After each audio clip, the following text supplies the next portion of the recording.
Hi, നമ്മുടെ പൂന്തോട്ടത്തിൻ്റെ look തന്നെ മാറ്റണ ഒരു ഐറ്റമാണ് കേട്ടോ നമ്മുടെ പേൾ ഗ്രാസ്. എത്ര ചെറിയ പൂന്തോട്ടം എത്ര ചെറിയ ഏരിയ ആയിക്കോട്ടെ, ഈ ഒരു പച്ചപ്പ് ഉണ്ടെങ്കിൽ നല്ല ഭംഗിയാണ്. എന്നിട്ട് ഇതുപോലെ ഒരു ചെറിയ മേക്ക് ഓവർ. ഇത് പേൾ ഗ്രാസ് അല്ല, അത് ബോർഡർ ഗ്രാസാണ്. ഞാൻ ഇന്ന് പ്രത്യേകിച്ച് പറയാൻ ഉദ്ദേശിക്കുന്നത് ഈ പേൾ ഗ്രാസാണ് കേട്ടോ.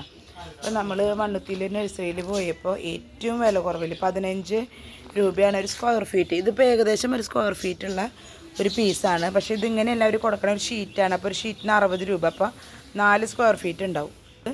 അത് നമ്മൾ തന്നെ മണ്ണ് കുറച്ച് ഇളക്കി ചെയ്തതാണ്. ഇപ്പോൾ നമ്മൾ ലാൻഡ്സ്കേപ്പിങ്ങിനൊക്കെ കൊടുക്കുമ്പോൾ നല്ല റേറ്റ് ആവും. ഒരു ചെറിയൊരു ഏരിയയിൽ ചെയ്യായാലേ നമ്മൾ വിചാരിച്ചതിനേക്കാളും അട്രാക്ഷൻ കിട്ടും കേട്ടോ ഈ പേൾ ഗ്രാസ് വെച്ച് കഴിഞ്ഞാൽ. അപ്പോൾ ഇത് നമ്മൾ ആദ്യം ഈ ഒരു ഭാഗത്താണ് നമ്മൾ ചെയ്തത്. അപ്പോൾ ഇതാണ് പേൾ ഗ്രാസിൻ്റെ പുല്ല്. ഇത് നോക്കി, ഇത് പേൾ ഗ്രാസ് അല്ല, ഇത് നമ്മുടെ കയ്യിലുള്ള പുല്ലാണ്. ഇപ്പോൾ നമ്മൾ ഇങ്ങനെ ലോണൊക്കെ പണിയാൻ അല്ലെങ്കിൽ പൂന്തോട്ടമൊക്കെ പണിയാൻ കൊടുക്കുകയാണെങ്കിൽ അവരിത് കംപ്ലീറ്റ് കളച്ചിളക്കി മറിച്ച് മരുന്നൊക്കെ അടിച്ച് ഭയങ്കര നീറ്റായിട്ടാണ് അവർ ചെയ്യുക. ഇപ്പോൾ നമ്മൾ ആ കൂലിച്ചെലവൊന്നും ഇല്ലാണ്ട് ചെയ്യാനാണ് നമ്മുടെ വീഡിയോയിൽ പറയണേ കേട്ടോ. അപ്പോൾ ഞാനും മക്കളൊക്കെ കൂടിയിട്ടാണ് ഇപ്പോൾ ഇത് ചെയ്തത്. അപ്പോൾ നമ്മൾ പുല്ല് കുറയാനും പിന്നെ അതുമല്ല വേനൽക്കാലമായ പൊടിയും കാറ്റൊക്കെ തൂളിയിട്ട് ആകെ നമ്മുടെ മുറ്റത്തും ഉമ്മർത്തൊക്കെ പൊടിയാവുക. അപ്പോൾ അതൊന്ന് കുറയുമോ അറിയാൻ വേണ്ടി ചെയ്ത് നോക്കിയതാണ്. അപ്പോൾ ഈ ഒരു കഷ്ണം ഞങ്ങൾ ആദ്യം ചെയ്തു. അപ്പോൾ അത് നല്ല കട്ടിയിൽ വരേണ്ടി കണ്ട. അപ്പോൾ പക്ക വെയിലത്തെ നമ്മൾ ചെയ്തേട്ടാണ്. അപ്പോൾ അതിൻ്റെ ചെറിയ പട്ട കൊണ്ട് നമ്മൾ മറയിട്ട് കൊടുത്താണ്. പിന്നെ ഞാൻ ഒഴിച്ച് കൊടുത്തത് ജൈവ സ്ലറിയാണ്. നമ്മുടെ കയ്യിൽ ജൈവ സ്ലറി ഉണ്ടല്ലോ. അപ്പോൾ അത് വീഡിയോ കാണാത്തവർ കാണുക, എങ്ങനെയാണ് 2 തരത്തിലും 3 തരത്തിലൊക്കെ സ്ലറികൾ ഉണ്ടാക്കണതും നല്ല ആരോഗ്യത്തോടെ ചെടികൾ വളരാനൊക്കെ. പിന്നെ നമ്മൾ ചെയ്യുമ്പോൾ എന്താണെന്ന് വെച്ചാൽ നമ്മളിങ്ങനെ എന്നും വന്ന് ഇതിൽ ഇങ്ങനത്തെ പുല്ലുകളൊക്കെ നമ്മൾ പറിച്ച് കളയണമെന്ന് മാത്രം.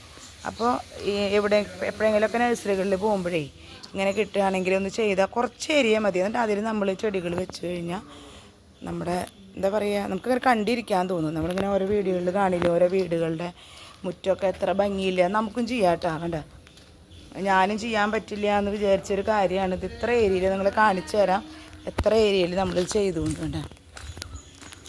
ഇപ്പം നിങ്ങൾക്ക് അതിൻ്റെ ബ്യൂട്ടി കിട്ടില്ല. കാരണം എന്താണെന്ന് വെച്ചാൽ പിടിച്ച് വരുന്നുള്ളൂ ഈ ഭാഗമൊക്കെ.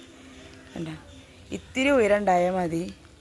ഇതുപോലെ നമുക്ക് ആ ഒരു ഏരിയ പച്ചപ്പായി. അപ്പോൾ ഈ ഒരു ഏരിയ ഒരു മാസം കഴിയുമ്പോഴേക്കും ഇതൊക്കെ ഒന്നും കൂടി പടർന്ന് പിടിക്കും. അപ്പോൾ പുല്ല് അധികം ഉണ്ടെങ്കിൽ നമുക്ക് കൂടുതൽ വെക്കാം. പുല്ല് കുറവാണെങ്കിൽ നമുക്ക് കുറച്ച് ഗ്യാപ്പ് ഇട്ട് വെക്കേണ്ടി വരും. ഇപ്പോൾ നമ്മളങ്ങനെ അളന്നിട്ടൊന്നുമല്ല, ഏകദേശം അത്ര മേടിച്ചപ്പോൾ തികയെന്ന് കരുതിയിട്ടാണ്. ഇപ്പോൾ ഇവിടെ മെറ്റലിട്ടൊരു ഏരിയ ആയിരുന്നു നമ്മൾ ആദ്യമേ പൊടി ഒതുങ്ങാനൊക്കെ ആയിട്ട് മെറ്റലിട്ടതായിരുന്നു. അതുകൊണ്ടാണ് മെറ്റലിങ്ങനെ പൊന്തി വരുന്നത്. അപ്പോൾ നമ്മൾ മഴ പെയ്യുമ്പോൾ മെറ്റലിങ്ങനെ പൊന്തി വരും. അപ്പോൾ കുറച്ച് നമ്മൾ ഇങ്ങനെ ക്ലീൻ ചെയ്തുകൊണ്ടിരിക്കും.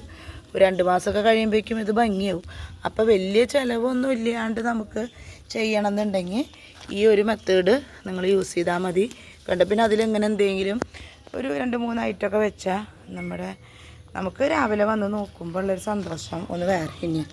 ഗാർഡനിൽ നിന്ന് അല്ലെങ്കിൽ പൂന്തോട്ട പരിപാലനം, പച്ചക്കറി പരിപാലനം, ഇതിൽ നിന്നൊക്കെ കിട്ടുന്ന സന്തോഷങ്ങൾ നമുക്ക് വേറെ എവിടെ നിന്നും കിട്ടില്ല. നമ്മൾ എത്ര ടെൻഷനായിട്ട് ഇരിക്കുകയായാലും നമുക്കൊരു സന്തോഷമാണ് ഇതിൽ വന്നിട്ടൊന്ന് ചെയ്ത് രാവിലെ വന്ന് അല്ലെങ്കിൽ നമ്മുടെ പണികളൊക്കെ കഴിഞ്ഞിട്ടൊന്ന് വന്ന് നോക്കുമ്പോൾ. അപ്പോൾ വില ഞാൻ പറഞ്ഞല്ലോ, നമ്മൾ മേടിച്ചത് പ്രാണ എന്ന് പറഞ്ഞൊരു നഴ്സറിയിൽ നിന്നാണ് കേട്ടോ. നമ്മളിതുപോലെ യൂട്യൂബിൽ കണ്ടിട്ടാണ് അവിടെ പോയിട്ട് വാങ്ങിച്ചത്. അപ്പോൾ ഇതിന് സെറ്റായിട്ട് വരുമ്പോൾ നമ്മുടെ ലുക്ക് തന്നെ മാറും. ചാണകപ്പൊടി ഇടാതിരിക്കുന്നതാണ് നല്ലത്. ചാണകപ്പൊടിയിൽ കൂടുതലും നമ്മുടെ നാട്ടിൽ നിന്നൊക്കെ മേടിക്കുന്നതിൽ കൂടുതലും ഈ പശു കഴിക്കണമല്ലേ, അപ്പോൾ കുറേ പുല്ലിൻ്റെ വിത്തുകളുണ്ടാവും. അപ്പോൾ ഞാൻ ചാണകപ്പൊടി ഇട്ടിട്ടില്ല, ജൈവസ്ലറി ഒഴിച്ചു കൊടുക്കുക ചെയ്ത്. ഇടുമ്പോൾ വളമൊന്നും ചെയ്തിട്ടില്ല, ഇത്ര ഏരിയയിൽ ചെയ്യേണ്ട. അപ്പോൾ ഞാനത് ചെയ്തില്ല. അപ്പോൾ പിടിച്ച് കഴിഞ്ഞപ്പോൾ നമ്മൾ ജൈവസ്ലറി ഡൈല്യൂട്ട് ആക്കിയിട്ട് ഒഴിച്ചു കൊടുത്തു. അപ്പോൾ ഇത് തിക്കുണ്ട്, ഇതതുപോലെ വരും. നല്ല വെയിൽ കിട്ടുന്ന സ്ഥലമാണെങ്കിൽ ഇങ്ങനെ നന്നായിട്ട് എന്താ പറയുക പടർന്ന് അങ്ങനെ പൂവില്ല, പൊന്ത പോലെ ആവില്ല. തണലുണ്ടെങ്കിൽ അവിടെ കുറച്ചും കൂടി കട്ടി കൂടിയ പോലെ നിൽക്കും. പിന്നെ നടുന്ന സമയത്ത് ശ്രദ്ധിക്കേണ്ട കാര്യം, ഇത് വൈകുന്നേരങ്ങളിലൊക്കെയാണ് ഞങ്ങൾ നട്ടത്. വെയിലാറിയിട്ട് നനച്ചിട്ടിട്ട് കളച്ചിട്ട് അങ്ങനെ ചെയ്തു. നമ്മളൊരു ചാല് പോലെ, ചെറിയ ചാല് പോലെ കോരിയിട്ട് അതിൽ വെച്ചു. പിന്നെ അടുത്തൊരു ചാല്, അങ്ങനെ കളന്നും കോലൊന്നും പിടിച്ചിട്ടൊന്നുമല്ല. പിന്നെ അത് കഴിഞ്ഞിട്ട് നമ്മൾ നനച്ച് 3 നേരം നനച്ചു വിട്ടു. അപ്പോൾ പകൽ എന്ത് ചെയ്യും, വെയിൽ കൊള്ളണോടത്ത് തെങ്ങിൻ്റെ പട്ട നീക്കിയിടും. അപ്പോൾ അത്ര കരിഞ്ഞു പോലും. അതുകൊണ്ടാണ് അത് വലിയ കരിച്ചിലില്ലാണ്ട് പിടിച്ച് നിൽക്കണത്. അപ്പോൾ നമ്മുടെ വീഡിയോസ് ആദ്യമായിട്ടാണ് കാണണമെങ്കിൽ സബ്സ്ക്രൈബ് ചെയ്ത് കാണാൻ മറക്കരുത് കേട്ടോ. ഉപകാരപ്രദമായ വീഡിയോ ആർക്കെങ്കിലും നിങ്ങൾ ഷെയർ ചെയ്യണം. നിങ്ങൾ എവിടെയെങ്കിലുമൊക്കെ പോകുമ്പോൾ ഒരു 2-3 സ്ക്വയർ ഫീറ്റൊക്കെ വാങ്ങിച്ചിട്ട് നിങ്ങൾക്ക് തന്നെ അതിൻ്റെ ഒരു റിസൾട്ട് കിട്ടുമ്പോൾ അറിയാം അതിൻ്റെ ഒരു സന്തോഷമൊക്കെ. അപ്പോൾ ഓക്കെ ട്ടാ.